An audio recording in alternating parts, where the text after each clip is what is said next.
en Money Coach, rapidito. Bueno, y como siempre los invitamos que nos sigan en nuestras cuentas de redes sociales, @MoneyCoachS en Instagram, en Twitter, o también nos pueden ver en Facebook en vivo. Estamos en vivo ahorita en este momento, nos pueden ver por cámara, en Facebook Live. Ya siempre me olvido de la página, facebook.com/Radio Forever 925. Ahí nos pueden encontrar en este momento en la sección videos, estamos saliendo en vivo. Y recibimos sus saludos, mensajes, preguntas, todo al teléfono. Al 099-44-9206, no sé. Perfecto. Para cualquier consulta o sugerencia. Bueno, tenemos un invitado el día de hoy. Sí, como siempre tenemos temas importantes y actualizados para que podamos aprender mucho más. Y hoy tenemos a Carlos Pérez, de la empresa Solaria, una empresa tecnológica, digamos, ¿sí? Así es. Tecnológica. Yo escuché a Carlos hace aproximadamente unas 3 semanas, 4 semanas en el evento Startup Grind de Google, donde él pudo hablar sobre el tema de blockchain. Me pareció muy ejemplar todo como lo explicó, así que dije, tenemos que invitarlo a Carlos Reprograma para que nuestros oyentes puedan aprender un poco de esta nueva era, digamos. Pero más que explicarlo, yo creo que Carlos va a ser un maestro en este sentido. Buenas noches, Carlos, gracias por venir a nuestra invitación. Buenas noches, muchas gracias por invitarme. Y bueno, estoy aquí para lo que me quieran preguntar, realmente. Bueno, empecemos explicándole a las personas que están ahorita llegando a su casa qué es el blockchain.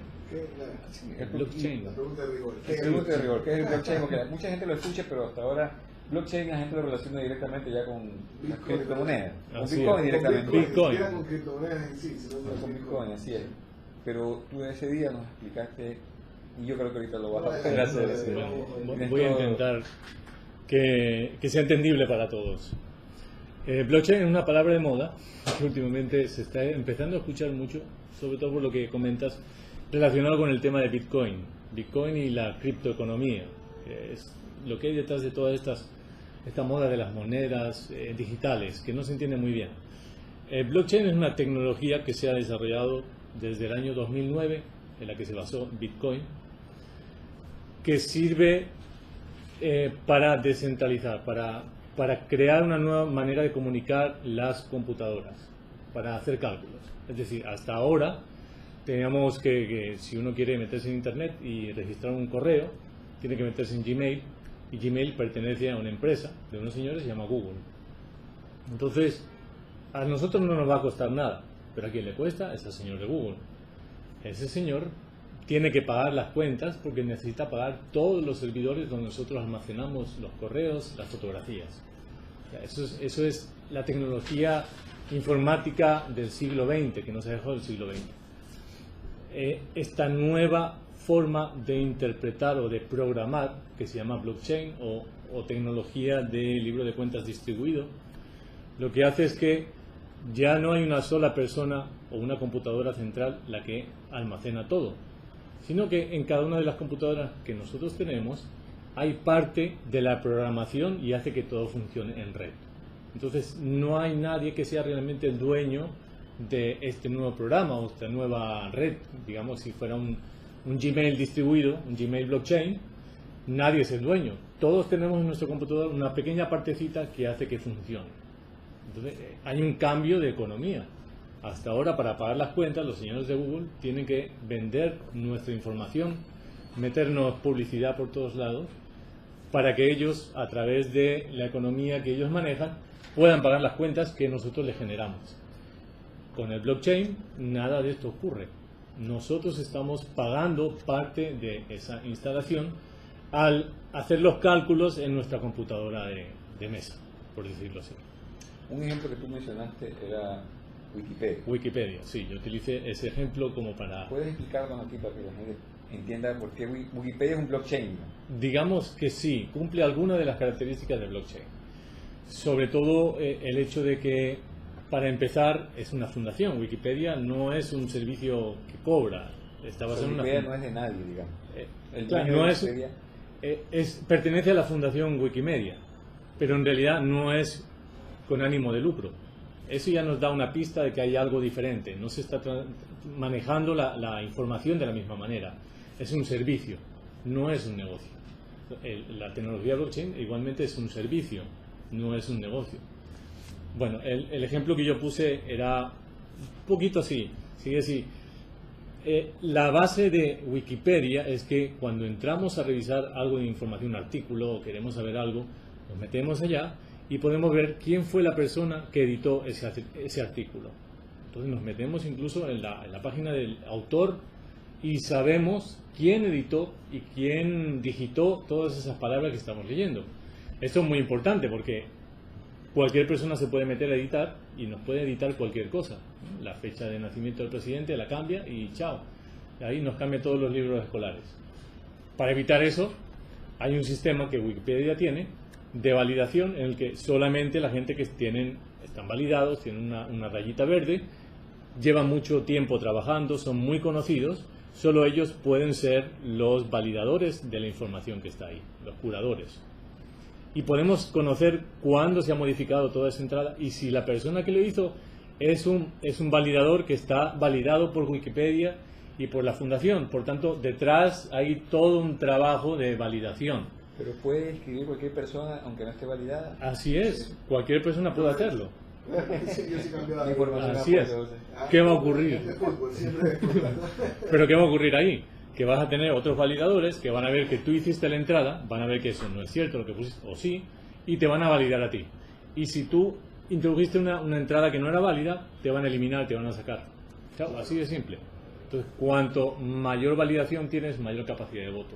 Entonces, todo ese trabajo que parece que no ocurre nada, es invisible, es el entramado de Wikipedia, es lo que crea realmente la Disculpa que te interrumpa. O sea que cualquier persona puede entrar a Wikipedia cualquier persona y alimentar la información que está ahí. Así es, de hecho hay unas guerras importantes de información cuando se acercan las elecciones, que empiezan a editar toda la información de los candidatos, de los diputados, de los presidentes, de los elegidos, se empieza a modificar.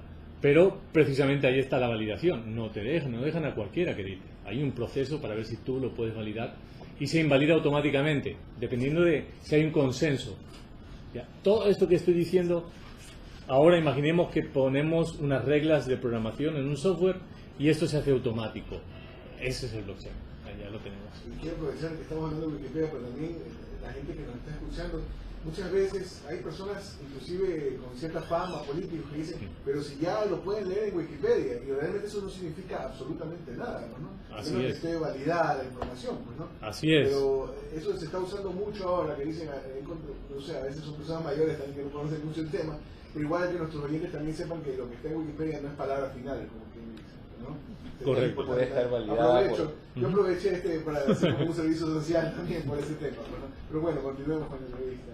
Bien, entonces continuando con esto, la gente envía información, o sea, y ese sentido es como tú mencionas, esa información yo la escribo desde mi computadora. Así es. Y estoy aportando al blockchain de información allí. Correcto, porque el tiempo que tú dedicas en hacer eso, la computadora con la que tú estás editando, es tuya, la estás pagando tú. No la paga nadie más. Entonces digamos que es un aporte que cada uno de los miembros de Wikipedia lo hace. Si solamente estuviese la fundación, estaría vacío.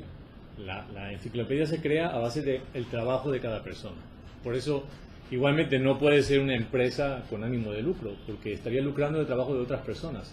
La única manera viable que funcione es gracias a la gratuidad del trabajo que la gente está aportando. Ok. Si mi computadora se daña, ¿esa información dónde se guarda? Ya está guardada en unos servidores. Esa es la diferencia. Porque no es completamente blockchain. Ok, esa parte tienes que explicarnos. Así es.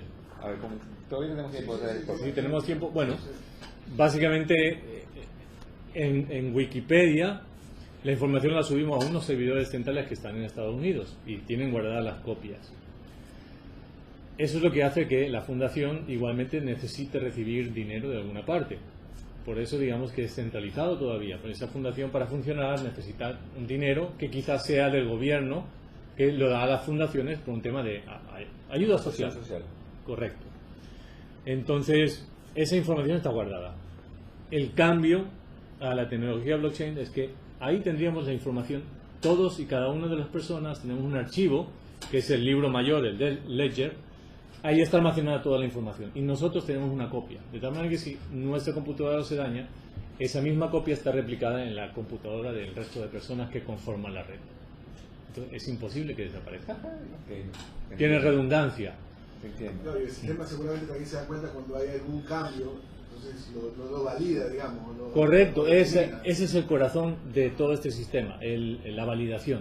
El Napster era un blockchain. Sí, básicamente era un blockchain, es lo que llamaban la tecnología peer-to-peer. Claro. O los torrents, por Los ejemplo, torrents. eso es un blockchain, Claro. o los inicios del blockchain. Al final, el blockchain está definido por una cosa, por algoritmos, el algoritmo de validación. Es decir, aquí la validación que tendríamos es que nos empezamos a pelear. Oye, no, tú dijiste una cosa que no me gustó. No, esto no es cierto. Entonces vamos invalidando cosas. Esto lo hace automáticamente un algoritmo. La computadora coge y procesa y revisa la información. Todas las computadoras y comparan. Entonces, si esa información que nosotros pusimos es válida y el resto de personas la valida, le envía una señal y dice, ¿todo el mundo está de acuerdo en esto? Sí. Entonces, se escribe finalmente y no se puede borrar nunca más. Podemos reescribir la información, corregirla, pero esa va a quedar siempre ahí.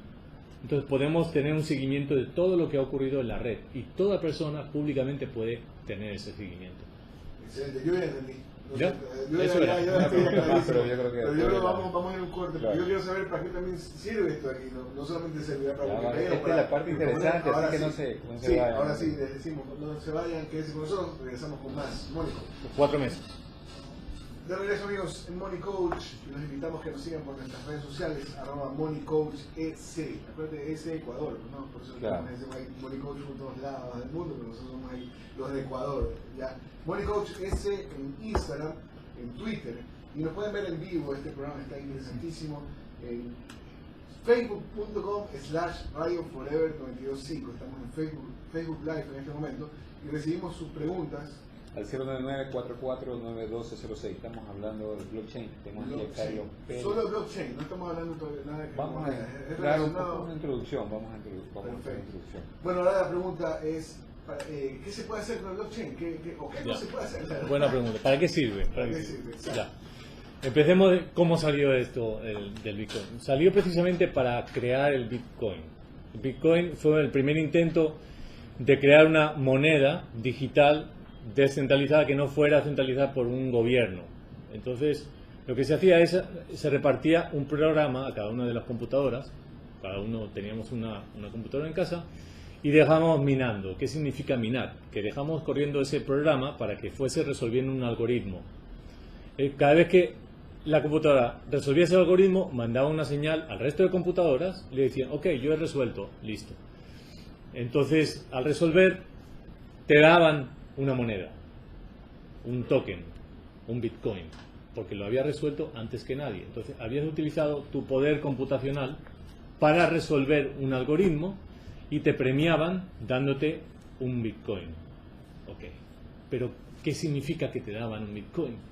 Significa que en el archivo que tenemos todos los de la red se escribía que yo miné en mi computadora tal día un bloque y eso me hace merecedor de un Bitcoin. Listo. Entonces todo el mundo tenía en su computadora escrito que yo miné eso y que yo me gané un Bitcoin. Perfecto. Lo que yo hacía era, si tenía un Bitcoin, que en realidad no es nada, es un archivo digital que me decía el archivo 23 es de propiedad de fulanito, de mí. Yo con eso podía coger y vendértelo. Si yo te lo vendía y tú me dabas dinero de verdad, yo te enviaba por mail mi Bitcoin. ¿Sí? Ya. Y te lo podía vender en $1. Ahora todos sabemos cuánto cuesta. Pero no hay un valor real, hay un valor general, un consenso de cuánto vale. Porque es un archivo que se generó en el año 2011. Entonces, por el hecho de que ese archivo es inmutable, en toda la red Bitcoin, cada persona que tiene un wallet, una billetera digital, tiene en ese wallet escrito que yo miné ese Bitcoin tal año y que ahora lo tienes tú. Y eso se va escribiendo en la red. Entonces, es un consenso que todo el mundo sabe quién tiene cada archivo, quién ha minado y quién ha hecho qué cosa. Pero para hacer esa transacción, ahí es donde se inicia el proceso de minado en la computadora de alguna persona, pues también, para Claro. por ejemplo, cambiar de manos un Bitcoin. Pues, ¿no? Exactamente, cuando cambia de manos, eso es un contrato. Yo te lo vendo a ti y hay un contrato. Ese contrato se escribe en el libro mayor que todos tenemos. Y el proceso de escribirlo en el libro mayor, ese algoritmo es el que te hace ganarte también un Bitcoin a la correcto, persona que lo hace. por participar. Ya. Es un poquito complicado entender, pero al final simplemente todos nos ponemos de acuerdo que todos vamos a poner las computadoras a trabajar y lo que tenemos nos lo vamos intercambiando. Eso es todo. Ok. ¿Cuánto va a valer? Esa es la pregunta muy importante. ¿Cuánto vale un Bitcoin y por qué tiene ese valor? ¿Por qué hay esa fluctuación? Porque lo que vale es, hagamos el cálculo. Primero, ¿cuánto cuesta minar un Bitcoin? Bueno, pues yo con mi computadora la dejo calculando durante 3 meses. Y al final, resulta que a los 3 meses resolví la ecuación y me dio un Bitcoin. Yo calculo, ¿cuánto he gastado en luz? La tarifa eléctrica. Quizás pagué $80 de luz en estos 3 meses solamente por minar. Yo no te lo voy a vender por menos, mínimo te voy a pedir $100. Si yo me gasté 80 en luz, ya. De ahí el siguiente suma y sigue. ¿Dónde está el tema? Que la dificultad del algoritmo va subiendo exponencialmente. Quiere decir que ahora, para minar al día siguiente, en un año, esos 4 meses voy a minar medio Bitcoin. Entonces me gasté igualmente $80. Ya ese medio Bitcoin te lo voy a vender en $100. Entonces ya subió el precio al doble. Porque la dificultad es exponencial y el gasto que todo el mundo tiene que poner en la red es mucho mayor. De hecho, ahora hay cálculos que toda la red Bitcoin de gente minando por todo el mundo, en total supera el gasto en electricidad de un país como Suiza. Y estamos hablando ya mucho dinero. Y ya está empezando a tener repercusiones a nivel climático, porque hay un gasto considerable. Y las computadoras se calientan. Correcto. Este tema y necesitan enfriamiento. Ese enfriamiento, por eso ponen también haciendas en los polos. Así es. Para poder tener más efectividad en el tema del minado. Eso he escuchado, ¿no? Así es, y estamos empezando. El cálculo es que los bitcoins se terminan de minar en el año 2100. Entonces, si esto es exponencial, en algún momento puede llegar a tener un gasto energético muy grande. Esa es una de las preocupaciones ahora que existe en el mundo. Por eso empezaron a salir muchas criptomonedas. Porque la gente dijo, bueno, pero si esto es muy fácil de hacer, yo también quiero hacer la mía. Claro. Actualmente hay cerca de unas 900 criptomonedas. Y cada una de ellas consumiendo electricidad y potencia de cálculo de computadoras. Entonces, ¿hasta qué punto tiene un valor real o no? Bueno, hasta el punto que una persona quiera invertir en el gasto de electricidad. Ahora, ¿blockchain solo sirve para hacer criptomonedas o Ya. tiene más usos? Ahí llegamos a la pregunta que realmente quería llegar. No, la tecnología blockchain va mucho más allá. Este fue el primer ejemplo de qué se podía hacer con esto de manera ¿Cuál distribuida. era el objetivo? El objetivo, Centralizar la moneda. ya, el objetivo era crear una moneda que sirviera para pagar en Internet, nada más.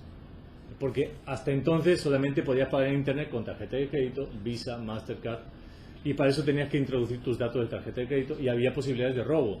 Dijeron, ¿por qué no simplemente creamos una moneda virtual con la que, si yo compro esa moneda, puedo pagar mi pizza virtual?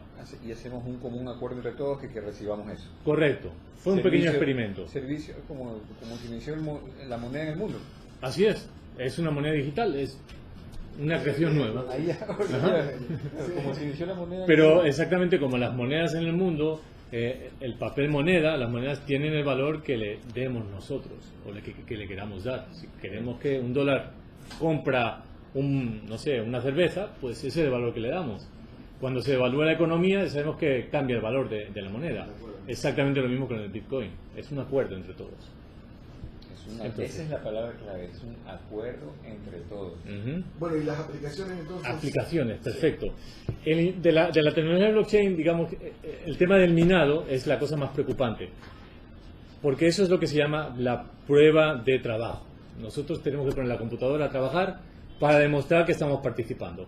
Pero han salido otros algoritmos que no necesitan dejar a la computadora gastando electricidad, más eficientes. Y ellos no generan monedas. Simplemente quitamos el tema de la criptomoneda y utilizamos el resto de tecnología de intercomunicación de las computadoras para hacer cosas útiles. La primera de ellas es la que hizo hace poco IBM con la empresa Maersk, la empresa más grande de transporte de contenedores. Han hecho un blockchain para trazar el transporte de contenedores en el mundo. ¿Qué ocurre? Que como ahí tenemos un archivo distribuido donde está escrito todo lo que está ocurriendo en la red, ahí escribimos en lugar de quién le vendió el Bitcoin a quién le ha vendido el contenedor a quién, dónde está el contenedor y quién lo recibe. Y eso lo pueden saber todos los miembros de la red en todo momento, cosa que nos da una transparencia absoluta en cualquier transacción comercial. Aquí es donde ya vemos el potencial de verdad. Pero ahí, en ese caso, ¿qué computadoras son las que están enlazadas en ese blockchain? ¿Son las computadoras de Muy buena pregunta, exactamente. Hay dos tipos de blockchain, el privado y el público. Las criptomonedas son públicos, todo el mundo puede participar. Pero estos de aquí, que ya son comerciales, son privados, son concesionados. Entonces cada empresa suya, por eso IBM es la empresa que está creando un marco de trabajo para que solamente las empresas que están ahí tengan acceso a toda esta información. No queremos que esta información esté recorriendo así en China. Queremos un poco de privacidad. Pero dentro de los miembros que están aceptados en esa red, que tienen acceso con credenciales de criptografía, todos ellos tienen una nitidez de todo lo que está ocurriendo en cada proceso. Cosa que nos acelera mucho porque si saben bien, tema de comercio a gran escala en el mundo, uno de los principales problemas es que no sabemos cómo es el comercio, cómo es las transacciones, cuándo se envía el dinero, cuándo se envía la transacción y sobre todo las mercaderías, quién recibe y cuándo recibe. Porque ese es el punto débil siempre. Nosotros podemos comprar un contenedor en China, pero en el momento que enviamos el dinero, dejamos de tener control sobre ese dinero y sobre ese contenedor. Con esta nueva tecnología tenemos el control de ambas cosas. Tanto quién tiene el dinero, como quién tiene el contenedor, como dónde está, como en qué mano ha pasado. Y ahí es donde podemos ver muchas más potenciales aplicaciones. ¿Qué otros sectores también pueden usar la tecnología? Se me ocurre la banca, por ejemplo, ¿no? Correcto, ese es el más importante. Y los beneficiados ahí seremos nosotros mismos los consumidores porque el costo sería mucho más bajo. Así es. Otro de los blockchains se llama Ripple. Ripple lleva desde el año 2015 creando su criptomoneda que se llama XRP y precisamente sirve para esto. Es la moneda alternativa a las transacciones de Visa. Le está haciendo la competencia a Visa Mastercard. Entonces ya con eso, este año se hizo la primera transacción entre bancos internacionales obviando el protocolo SWIFT.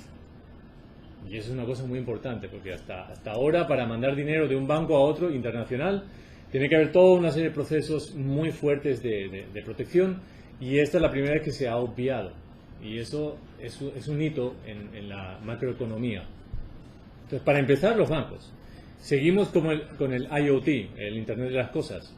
Cada vez que nuestro celular se acerca a un sitio o mandan una señal GPS diciendo que estamos aquí en Radio Forever, y esto se queda marcado en Google, y en Google aparece que yo estuve aquí, o en Facebook, con la tecnología blockchain, eso ya no pasa por manos de Facebook o de Google, no está centralizado, sino que simplemente lo que vamos a hacer es que dos celulares, cuando están cercas, intercambian un token y todo el mundo en la red sabe que esos dos celulares estuvieron cerca e intercambiaron información.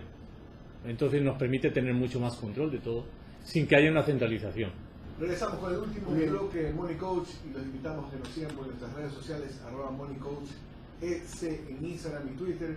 Nos pueden ver en este momento en Facebook Live y tenemos un teléfono. Al 099-44-91206. Pero ahí te pueden preguntar cualquier cosa, ¿no? También consejos financieros.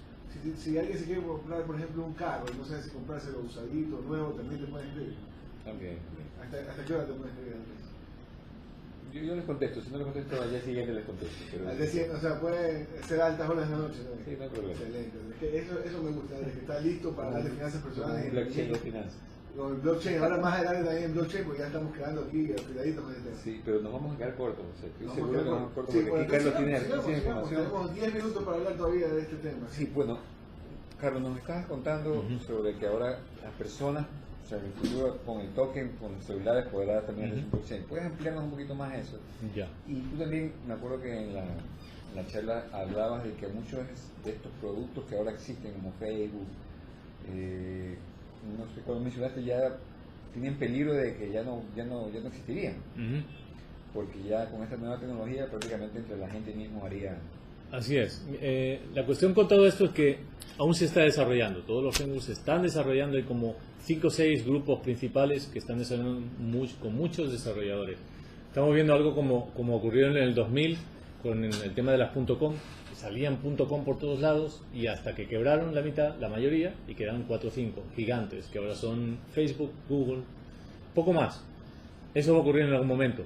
Ya, estos frameworks en algún momento se van a lograr crear estas aplicaciones descentralizadas, que es a lo que viene.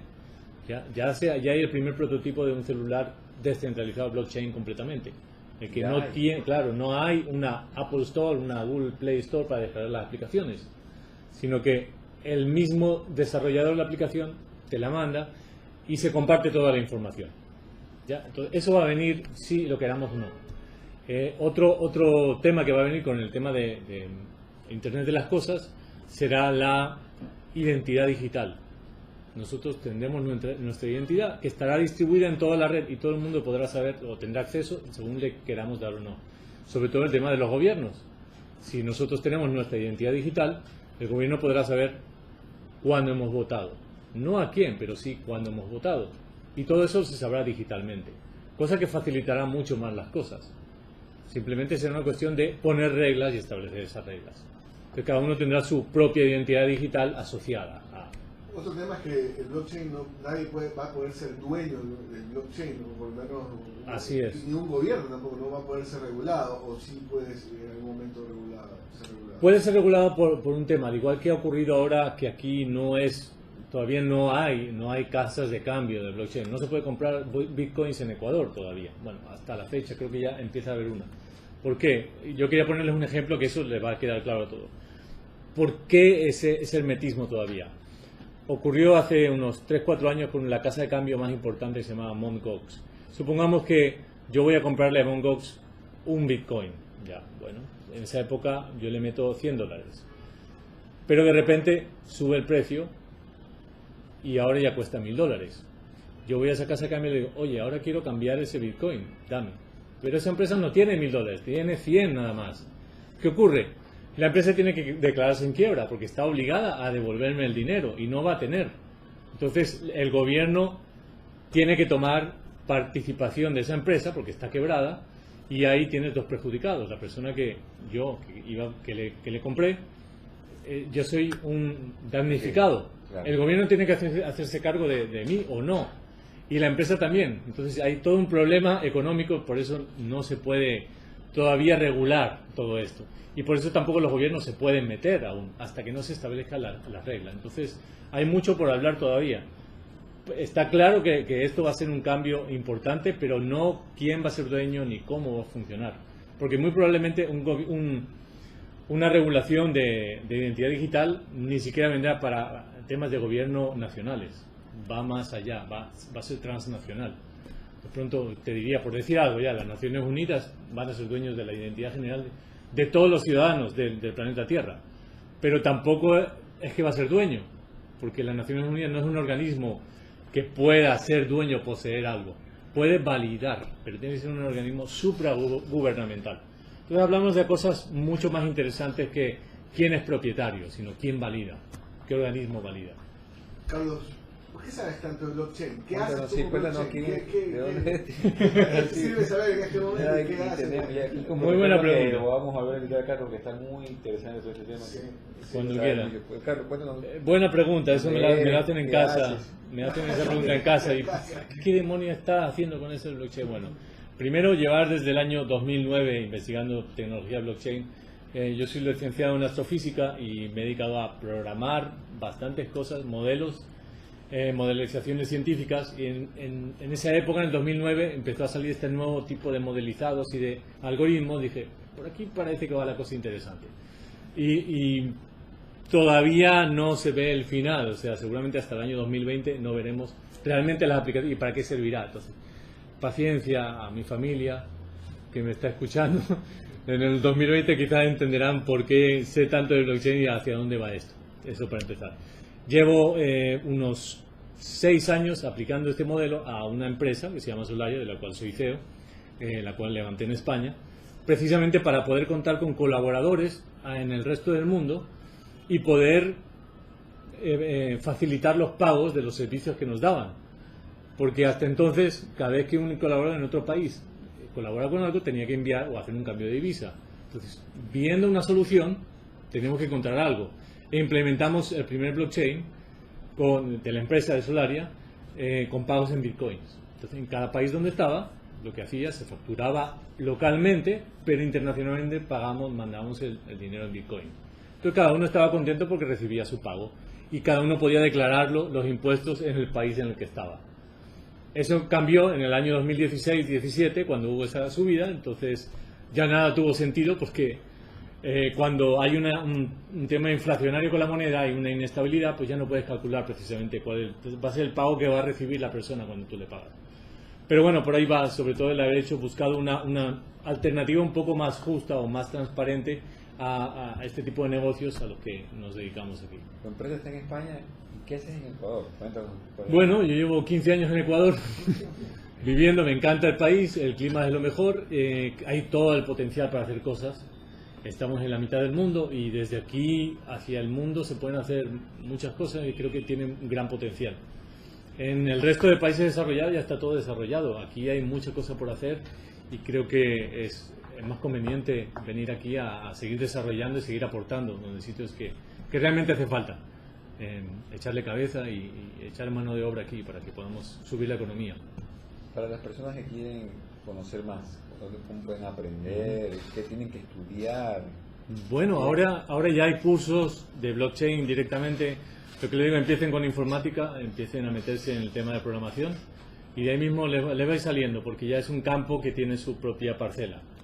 Simplemente quien quiera programar o meterse en las ramas de cómo funciona por detrás todo esto, bueno, empezar con herramientas de programación. En el tema informático hay varios lenguajes que ahora, si no sirven para blockchain, sirven para programar páginas web, que igualmente es un gran ingreso, es un gran aporte. Entonces yo les diría, empiece desarrollando páginas web y en algún momento eventualmente les va a tocar introducirse en el tema por un tema de módulos, de la compra, de cómo se va a gestionar el dinero a futuro. O sea, eso es como para estar listo en algunos años cuando esto del blockchain ya Así explota, es. estar ya con conocimiento y saber el lenguaje que es la programación, ¿no? Así es. Y bueno, las personas que ya han comenzado, ¿qué lenguajes de programación son los mejores para empezar? Java, que es el básico que se utiliza para programar páginas web, yo le recomendaría a todo el mundo empiecen con Java, JavaScript o HTML y de ahí empiezan a ampliar cosas. Pero empiecen simplemente a aprender a programar una página web y automáticamente cuando se encuentren en el punto en el que necesitan poner un botón de pago, que todo el mundo necesitamos hacer eso, vender nuestro servicio a través de la página web, en 1 o 2 años el botón de pago va a estar relacionado con el blockchain y automáticamente van a tener que estar obligados a programar en blockchain. Así que por ahí es el mejor consejo que les puedo dar. Excelente. Bueno, y a los hijos también que les enseñen, ¿no? Porque esto también Sobre todo esto para el futuro. Excelente. Carlos, te agradecemos Sí. muchísimo, la verdad. ¿A hemos ustedes? aprendido. Qué bueno. Andrés, lo lograste. Sí, ya. aprendí, Ahora sí, ya, yo ahora creo que sí. ya estás Ahora ya sabes, después de la charla del otro día y esto, está Sí, ahora el está papelito. completo. Pero igual tenemos que invitarlo acá a los otros.